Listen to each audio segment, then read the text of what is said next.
Alright, this is my 2012 Challenger. I got switchbacks for them.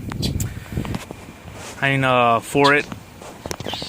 And I'm not too happy. I purchased the 60-piece S&D switchback from eBay.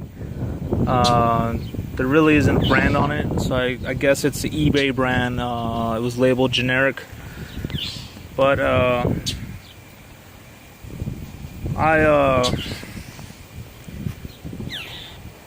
I replaced them with JDM A-Stars, which I'm going to install and make another video for this.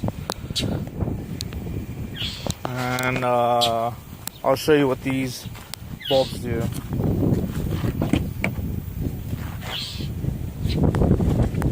It's a bit windy out here, so I don't know if you have a problem hearing my voice. Or I mean listening to my voice. Well, let's check out these signals.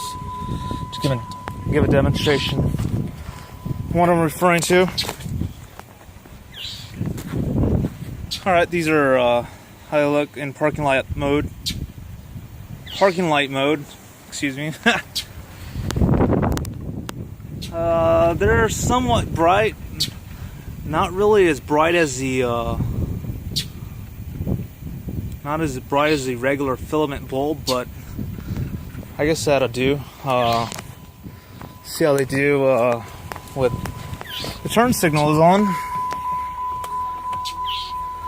I might need to put in a different run mode there. Okay, let's see.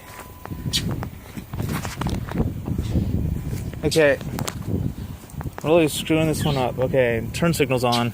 Might help. Okay, so right now these are the signals on. I'm basically right up in front of the turn signal, and you can barely see it besides the glare on the camera. You're basically seeing what I'm seeing, nothing. And it's not really that great, but I'm just making this video to show an example of how the bulbs work compared to the bulbs that I'm going to install, which actually turn off the white and flash amber when you turn on your turn signals and go back into parking light mode and stay white. That'll be it for this video.